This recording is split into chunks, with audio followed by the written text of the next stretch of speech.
Welcome to Chain Tech, the show and podcast focusing on the latest trends in supply chain, procurement, and logistic technology.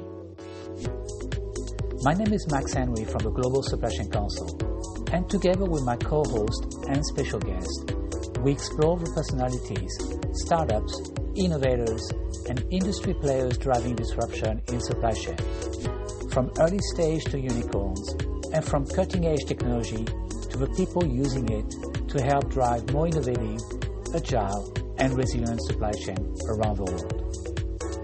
This is Chain Tech.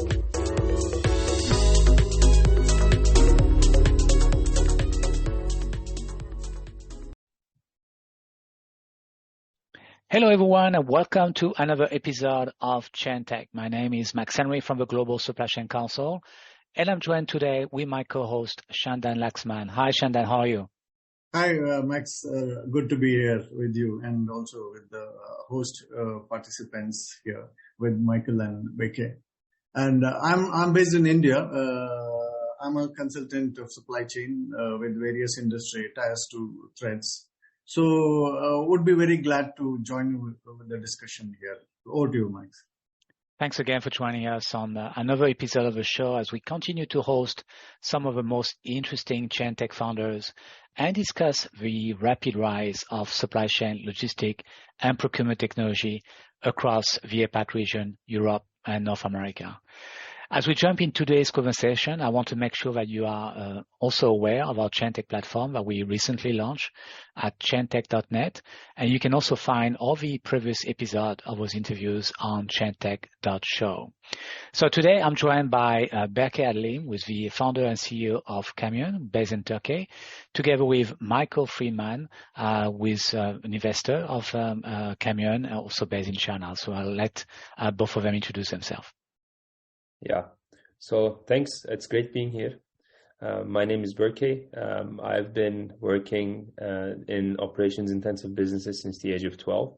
Started in the summers. These include procurement departments, logistics departments, warehousing departments. Between 2010 and 2019, I lived in the US. I am originally from Turkey, and my time in the US was spent getting my undergrad degree. I worked 2 years in Cambridge, Massachusetts, and then I did my grad school in New York. All these experiences were effectively focused on data and algorithms and doing large-scale analysis on large slots of data. So coming back to Turkey in 2019, I now saw how data and algorithms and software could add efficiency to operations-intensive businesses. And hence, after a little market research, Kamion was born. Okay, Michael? Hi, I'm Mike Friedman from Reflect Ventures. We invest in B2B and B2B2C in emerging markets. We focus on logistics, supply chain, distribution, transport, and fintech. Okay, so I want to go back on your background, Berkay, and understand what you did before actually starting Kamion. Did you have any corporate job before starting the company?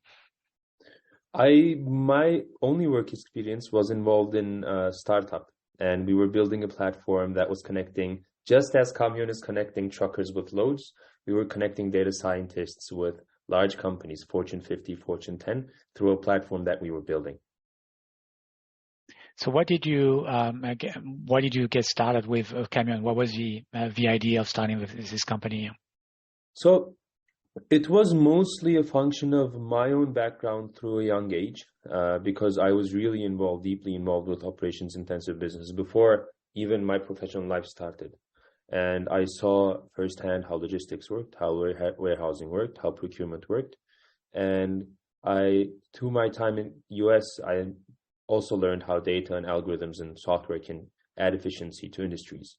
Coming back to Turkey, I was either going to work at a corporate job or I was going to go ahead and try to build my own company. And what happened is, when you look at Turkey, it's in a very advantageous position. Along trade routes connecting the East and the West, trucking accounts for a very large percentage GDP. So taking my own background into account and Turkey's lucky position in terms of the geographical landscape into account, we have decided to build Kamion after a period of brief market research. So in one sentence, what is the company doing? So we're effectively, in very, very summarized way, we're building the Uber for trucks for Turkey and the surrounding regions. We go to large companies. We act as the only point of contact for them, and we source them trucks through technology.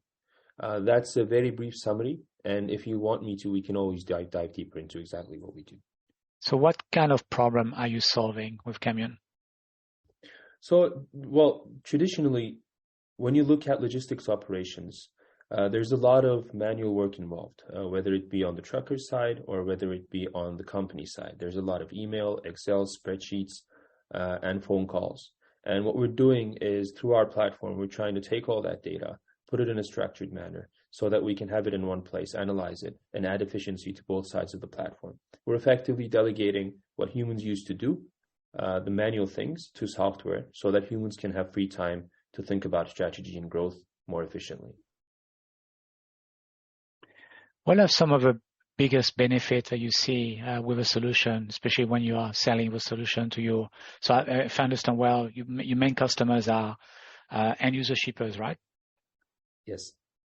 And what do you think are the biggest benefit for them in using Kamion? Well, first things, you have to do the basics very well. And the basics are pricing, high operational performance, and in emerging markets, you have to have a trustworthy pool of carriers. Once you have that in place, the main differentiator for us becomes building the technology. And we have over time effectively become quite good at understanding exactly what our corporate users need in terms of visibility and control into their supply chain, and we can build these solutions for them. It's very hard for traditional logistics companies to do that, mainly because they have been around for... Yeah. Okay. Yeah, Shandan, you're muted. If you want to... how do your solution compare against some of the most established all-in-one enterprises suits? What is your company's sweet spot? I mean, in the sense, how will you leverage your company? That's the question. So there are two main spaces we see. Let's say three main spaces we see when you go to large corporate customers in terms of the solutions they use. There are TMS systems that we call transportation management systems that don't get into the operations of the business that much. They don't take responsibility of holding the load, but they provide a software suite for everyone to have the data in one place.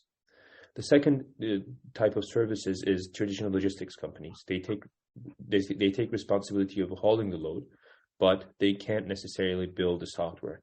The third is freight forwarders, digital freight forwarders like ourselves. We can do both. And so what we do is we go to large companies and tell them, okay, we will be your only point of contact. We will hold these loads for you. We will take care of the operations. We will take full responsibility. On top of that, we'll help you build your internal workflows on the software that's going to help you manage all the data that you collect and analyze it and add efficiency to your operations. That's where we differentiate ourselves, because we can do both operations and software well. Okay, that's great. And what I would like to ask you the personal question. Like you were all in all right from data, like PwC. I think you worked with PwC as an intern in the initial days. So how do you graduate into trucking? You know, what is that passion of yours that made you to switch into trucking? So when you look at my time spent before 2010, I was in Turkey, and I was born in Istanbul, but I grew up in a small rural city called Kütahya, where manufacturing was very, very prevalent. Basically, the only thing the city had was manufacturing. And I started working in the summers when I was 12. And most of the experiences I got in that city were mostly geared towards logistics and procurement and warehousing. And these experiences continued on until I was in college. During college, I started to do more official internships, including consulting and software and whatnot. But before college, I was fully immersed in traditional industries, operations-intensive industries. So my experiences in the US basically helped me go back to my youth and see how these experiences could be shaped through software and data and analytics. And also, one other question is integrating these truckers into your website.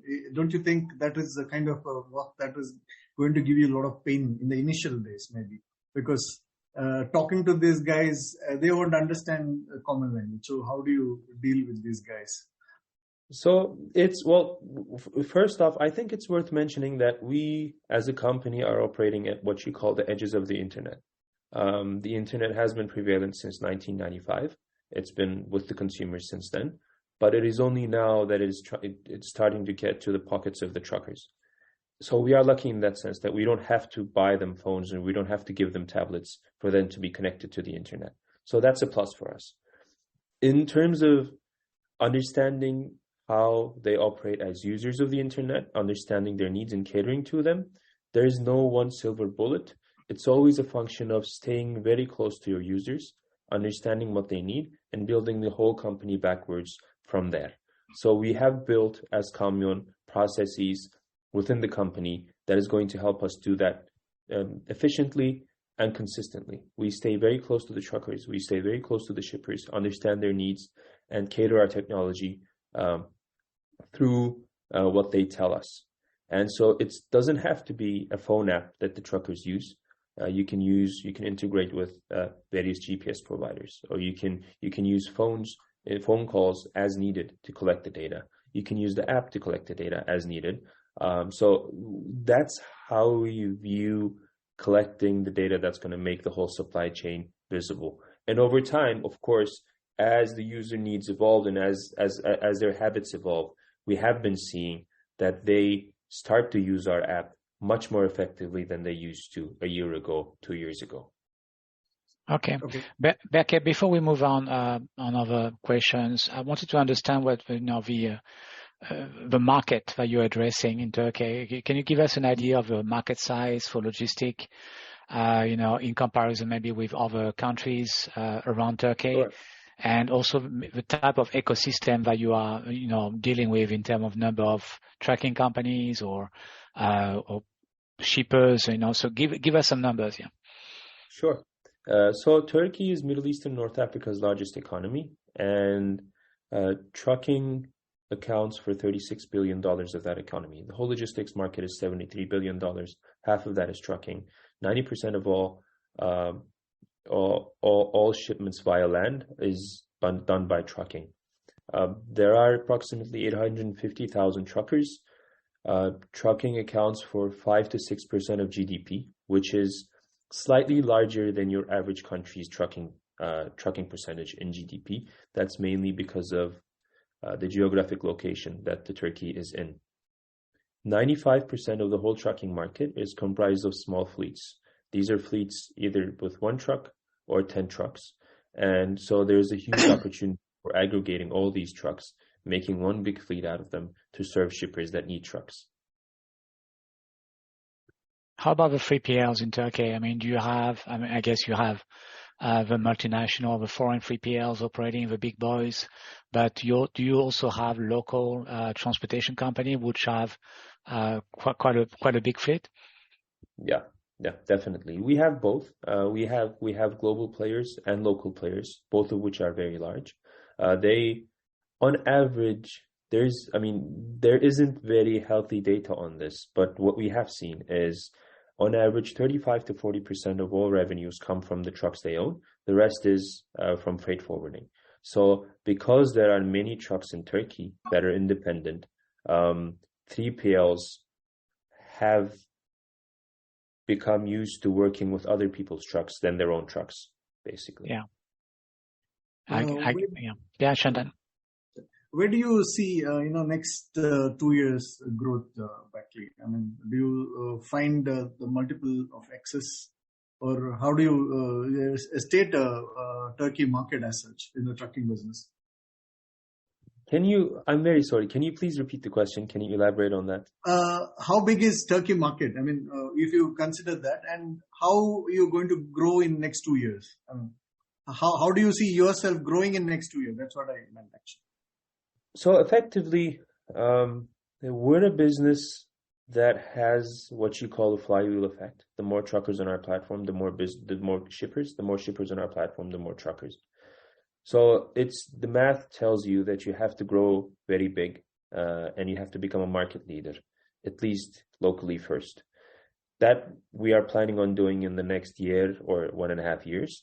And then through the momentum that we gain locally, we will be starting to expand into neighboring regions, whether that be Middle East, North Africa, Eastern Europe, or the Asian side. That is still to be seen. But what I can tell you for now is we're definitely shooting to become the market leader locally, because that's what makes sense in the business that we're building, mainly because it has what you call a flywheel effect. I'll add something. If you take a look at the map, you will see why people call Turkey the center of the universe or the center of the world. It is smack in between Europe and Central Asia and the Middle East and North Africa. If you're going and sending trucks anywhere from Georgia, Armenia, Azerbaijan, Iran, which is politically difficult, Iraq, right? Or if you want them to come up from Saudi Arabia, they're going to and they want to go to Europe, they're going to have to go through Turkey. Georgia, Armenia, Azerbaijan used to have the option of a route through Russia and Ukraine. That's dead probably for a decade. So Turkey is the center. And of course, Europe going into any of those regions as well. If you're going to send it by truck, you're sending it through Turkey. Your other options are boats across the Black Sea. That's becoming a more and more dangerous route. Or if you're going to the Middle East, boats across the Mediterranean. But if you're going by truck, it's Turkey. What is the center? What is the current adoption of digital, freight marketplace in a country like Turkey? I can imagine. I mean, we know that the concept is working in more mature, developing countries, right? But how about Turkey? And and do you have any numbers on that? And do you feel that the end user shippers, which are manufacturers, retailers, and brand owners, are increasingly adopting that technology? So what we see is we were very lucky in the sense that despite Turkey being a very large market, that the adoption of digital freight forwarders was relatively low when you look at the West. And I think we should be seeing that as a very important opportunity. And it's a super important point of differentiator, especially when we go visit the large clients, large shippers, and they have not come across a freight forwarder that's able to build technology before. So that's a huge plus for us. Long story short, global companies that operate here, the likes of Unilever, Pepsi, DHL, they have been working with digital freight forwarders in other geographies, but not in Turkey yet. That's a huge opportunity. And when you go and talk to them, they understand exactly why they need digital freight forwarders, because other regions of their company have been working with them.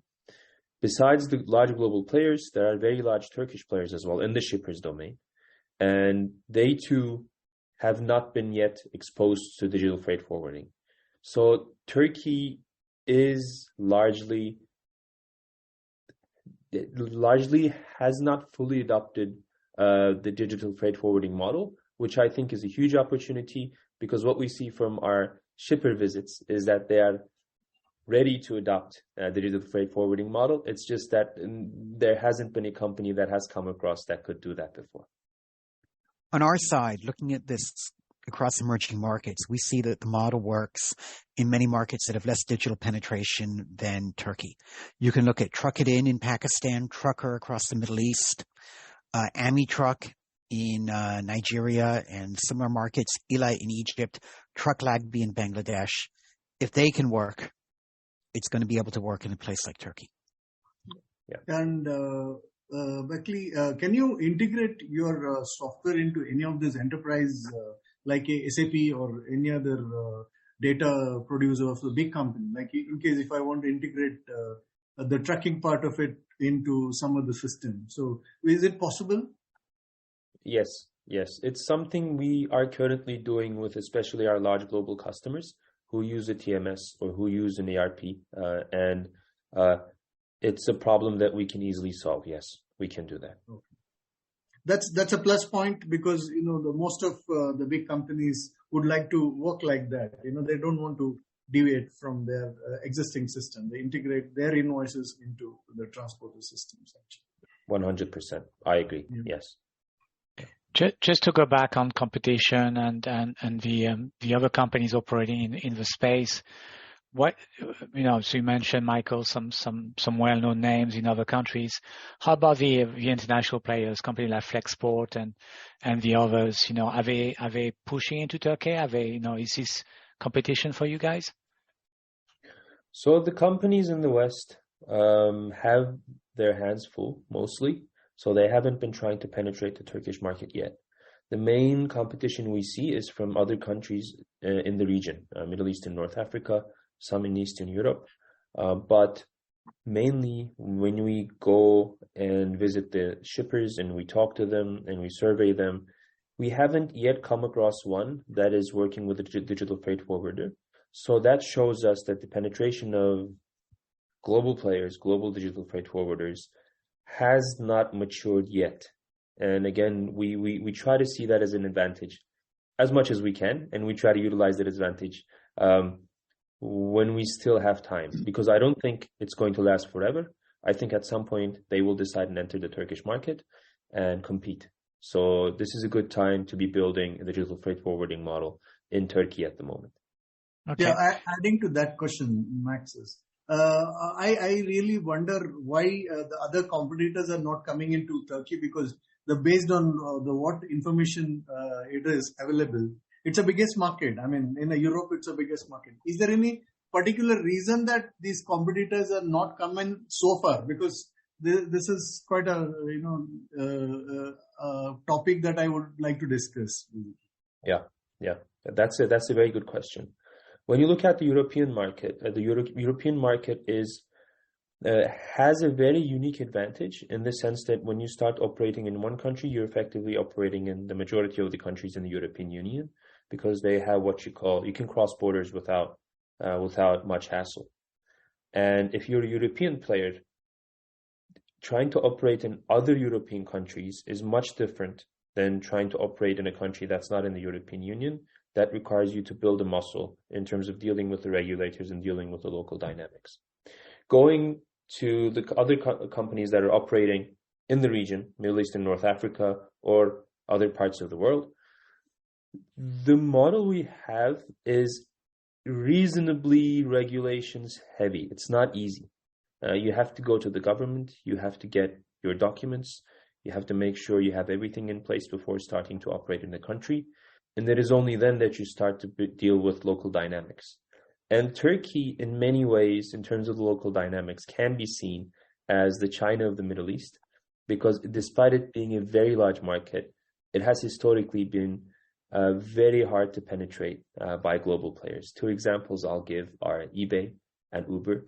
Uber has been in the Turkish market since 2015, but they are yet to grow. It's mainly because they haven't set a foothold in terms of having relationships with the regulators and local taxi drivers. eBay, similarly, they bought a company here. They tried to operate it for a decade almost, and they left Turkey. I think it was 3-4 years ago. So long story short, there are two main answers to your question. The first one is it's reasonably regulation heavy, so you should be able to deal with regulators and the government quite well. And the second is Turkey has a lot of unique characteristics that make it hard to penetrate. And so it's best to be a Turkish player, to be building in the Turkish ecosystem. That's just the way it has been for the last couple of decades. And we try to utilize that as an advantage as much as we can to grow in the Turkish market. Okay. Let's talk about funding, Berkay. Can you share with us, how did you get started? Did you actually bootstrap a company? Did you raise capital right from the beginning? And what is your current funding stage? So we started to do our market research in Q2 2019. We launched the company in the beginning of 2020. We've been actively generating revenue since 2021. And the first initial years were very difficult for us because we had to nail the model down. We, on purpose, stayed quite frugal, quite disciplined in our spending. And the main reason was we were mainly focused on learning what the customers need, who our target segment is, both in terms of the carriers and in terms of the shippers. And once we felt that we had a good amount of learnings collected over a period of 1 year. We decided to fund the business ourselves initially, bootstrap it. And it is only last year that we got accepted into Y Combinator in May 2022. And from there, we have raised a seed round of $2 million. And with that momentum, we'll be building. We'll be building to become the market leader in Turkey. And hopefully in our Series A, we'll be raising money to expand internationally. How did you find Michael? Or maybe Michael found you. Michael, you want to answer that, or I can for you? How did you guys meet? Yeah, I'm trying to remember. How did we find you? It's we got in touch through YC, I think. Through YC's demo day or right before. Maybe right before demo day, but we would not have found you through YC. There are, 1,000 companies, 99% of which we wouldn't touch. Yeah. It isn't worth the time. Who made the first move? Who approached who? Who was the first person to? I'm looking for the first email. Berkay, I mean, you probably remember. Did you actually actively approach Michael, or Michael approached you? Yeah. I think it's a combination of both. We got introduced, from what I remember, Max. Okay. Someone reached out to me, but then we got introduced with Michael. So I think it's neither. That's from what I remember. That's how this whole dynamic played out. So apparently, you were talking with Dan Deek, our partner on LinkedIn. And yes, the first email I have is from you to him saying, following up on our LinkedIn conversation here. Okay. So you'd have to tell me, you sent Dan a message 6 years ago. Okay, all right. Yeah, that was for my previous And that was obviously something totally unrelated. Yeah. And so this one was luck and coincidence. Exactly.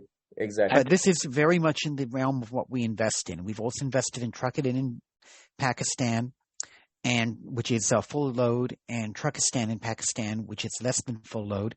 And we're looking at a number of other trucking companies in Africa. It's one of the models we like.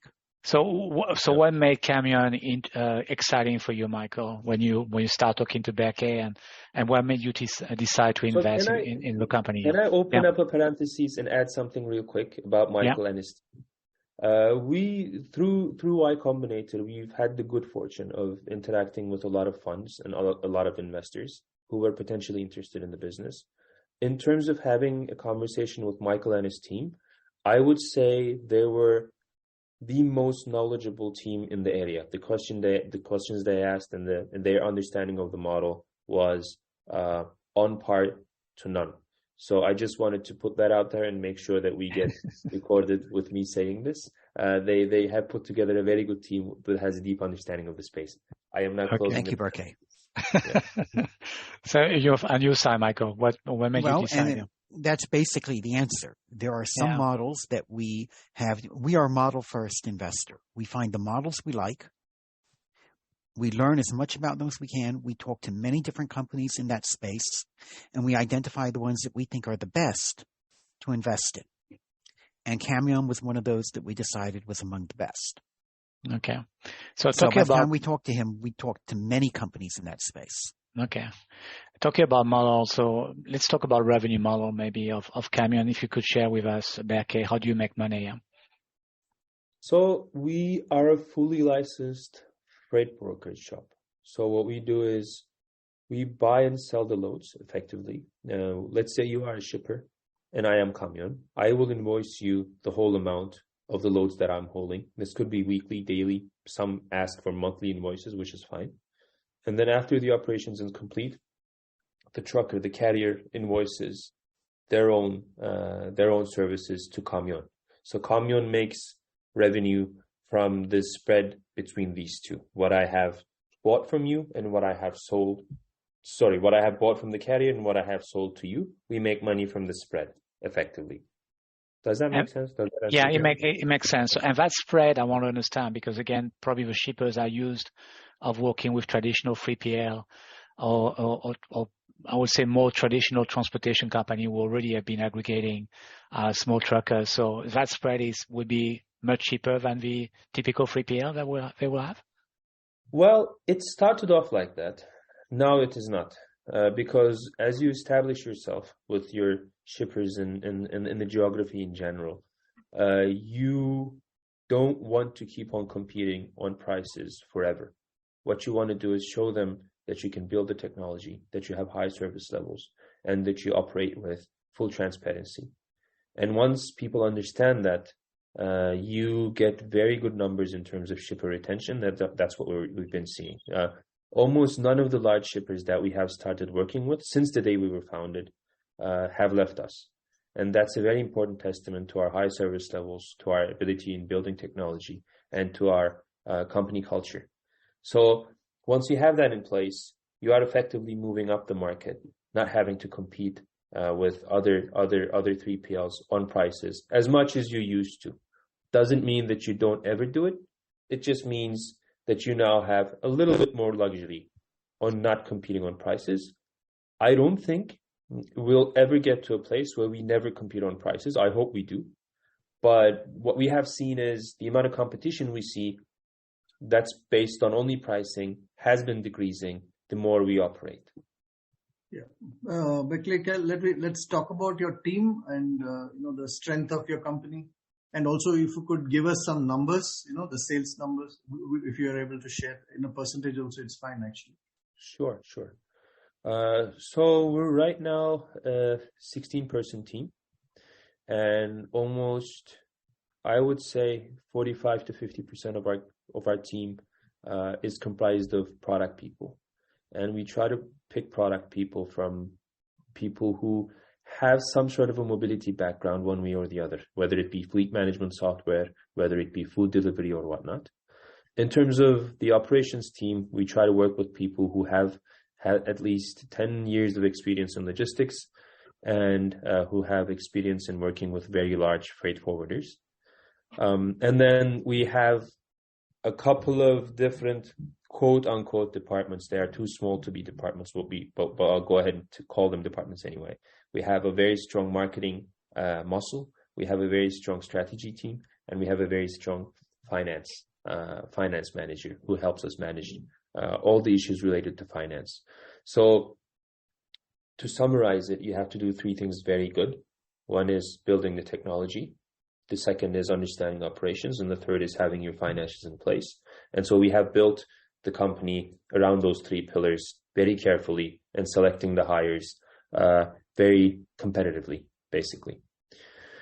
In terms of the sales numbers, to answer your question, we have worked with close to 75 shippers last month. We have close to 10,000 truckers on our platform. 2,000 of them are actively holding loads with us. And we have been growing quite fast beginning 2023. We expect to at least triple our revenue through the end of this year, but we are shooting for 10x growth. So we still have ways to go, but the initial numbers have been strong from what we see. Okay. What do you do other than trucking? Your other hobbies? Personally? My own hobbies? Yeah, I like to exercise, and I like to read books. That's a very good question, mainly because it is something that I have been thinking about. I have played drums in high school, so I'm thinking of picking that back up. But I could get more hobbies, definitely. I have been spending so much time on Kamion. I want to get more hobbies in my interests, definitely, for sure. Schedule. If Berkay is going to pick up drumming again, let's all pity his neighbors. Yeah, I agree with or you. my wife. Yeah, you could pity my wife as well. Yeah. Berkay, as a founder and CEO of a company, what is your biggest challenge right now? What keeps you awake at night and drive you crazy? Give you the biggest headache? I think so we have talked about how our business is effectively go big or go home. You can't build a small freight forwarding shop if you are venture backed, especially if you have strong investors who have high expectations. And the main thing that keeps me up at night is, are we executing accurately and fast enough? Both are very important. You have to make accurate decisions and you have to move fast. So are we baking this into the culture of the company? And are we becoming are we beginning to have mental attrition? Are we beginning to become lazy? And those are the things that keep me up at night. It's effectively questions of momentum and questions that will help you keep the momentum going. And that's my main role as the CEO. And that's what I try to instill in the company, while also keeping people happy. These are the main questions that I wrestle with day to day. Okay. Is there a temptation for Kamion to go into a hybrid model? Because we've talked with Shanda, remember Shanda, we had a number of interviews with companies in other countries where had similar concept, and they were, starting to lease warehouse and getting into operations and, and trying to play the 3PL on top of their digital marketplace. Is there a temptation here for you to go into physical operations and support some of your clients with actual 3PL services as well? There is a temptation, but you have to make decisions very carefully and deliberately. And so what we have been looking at is there's two routes. You could either become a full-fledged 3PL, going down to the LTL market, less than truckload market, leasing warehouses and filling one truck with multiple loads from multiple shippers. You could go into and you could complement that with international shipping services and whatnot, just as like an international freight forwarder. Or you could wait and see if you have the scale to become a full-fledged digital platform that allows people to buy gasoline, to buy tires, to buy secondhand trucks, to have access to credit lines through your digital platform. The second one is more scalable. The first one is relatively more in reach. So it's a function of your ambition as a company. It's a function of your risk appetite. These are questions that we are still thinking of.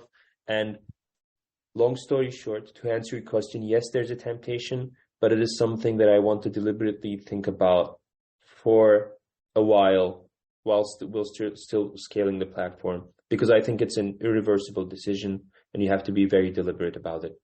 Yeah. Michael, what's your take on this, on that hybrid model that we see in many other startups?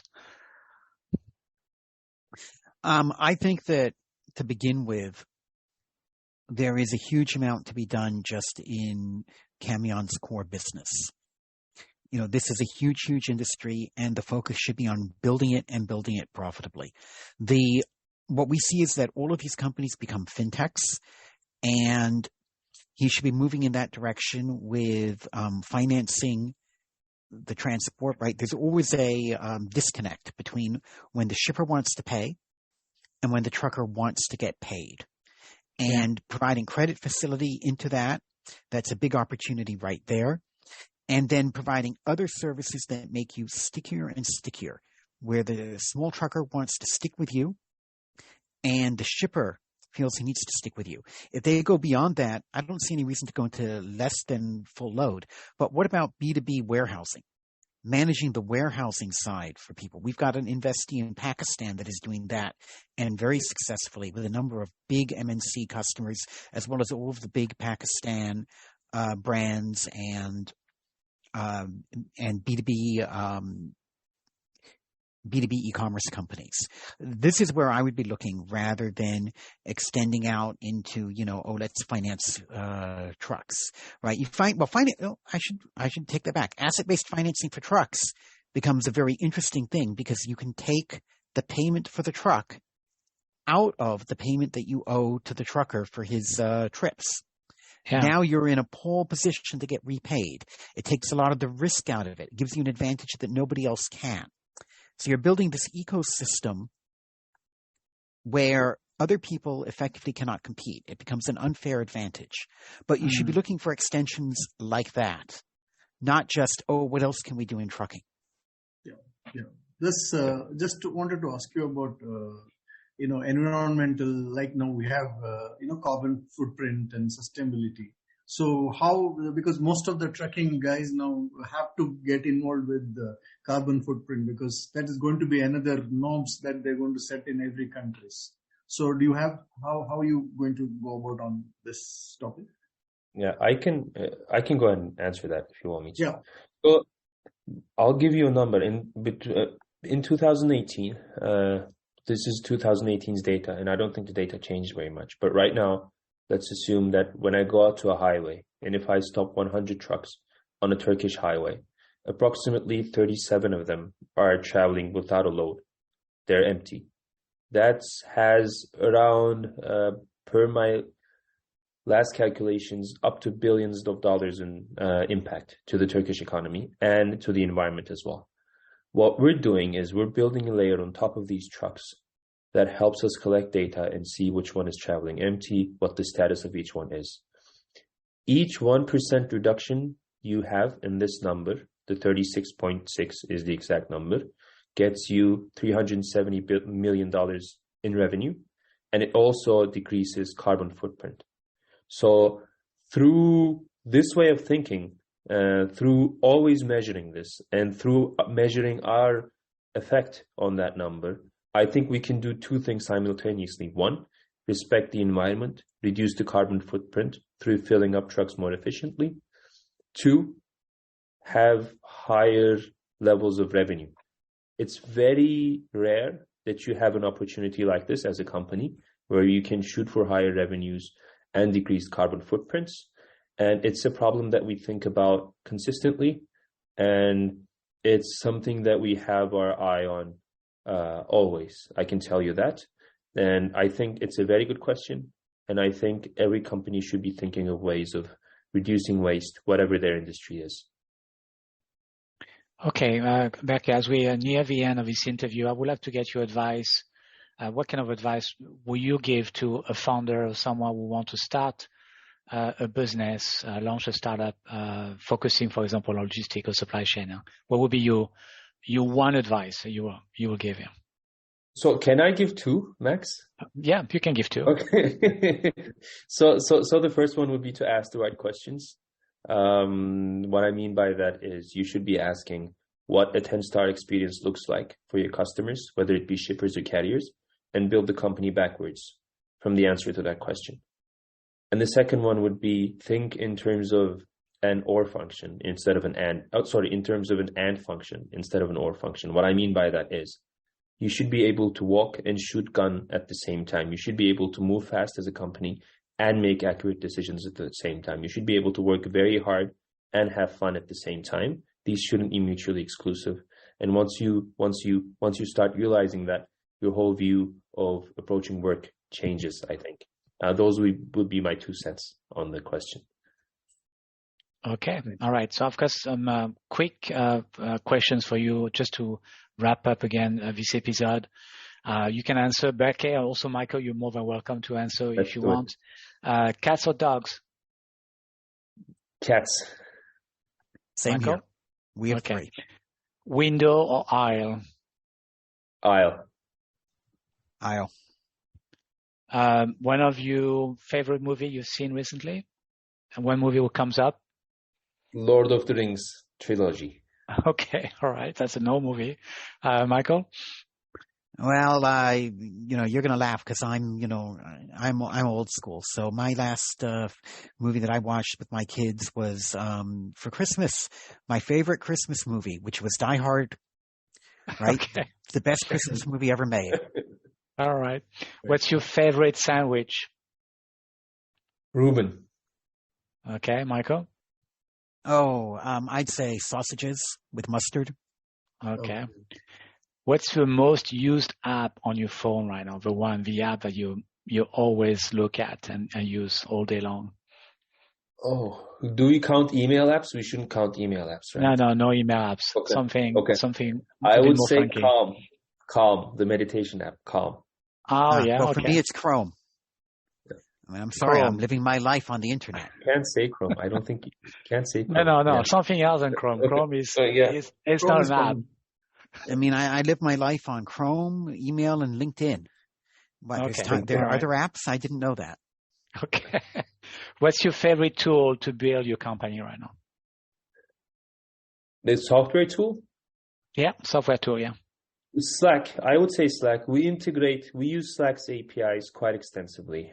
We have found it useful. So I'd say Slack for now. Okay, Michael? Well, we're on Google, Monday, and Slack. Okay. Describe the rest of your life in 5 words. Where do you see yourself in 20, 30 years from now doing? 5. Okay, I'd say work hard, stay focused, be happy. Those would be the adjectives. In terms of what I'm doing, I love what I do. So I'll probably continue to work for an extended period of amount of time, probably until I'm 60 or 70. And after retirement, I'll allocate all of my time to helping people and spending time with loved ones. Not that I'm not doing these right now. I'll just focus on them more. Okay, Michael? Well, 30 years from now will be my 80s, and I will be enjoying my revenge on my children while watching them try to deal with their kids. I am so looking forward to that. Okay, good answer. Thank you guys again for spending your time today. It was great having you, Berkay and Michael, for this interview. Thanks a lot. Yeah, our pleasure. Great. Thank you, Max. Thank you, Chandan. Thanks, Chandan, for joining us also. And so that was again the Chantech interview with Kamion and the investor. So I hope you appreciate it, and we'll see you again next time. Thank you. Take care. Bye-bye. Thank you all. Thank you.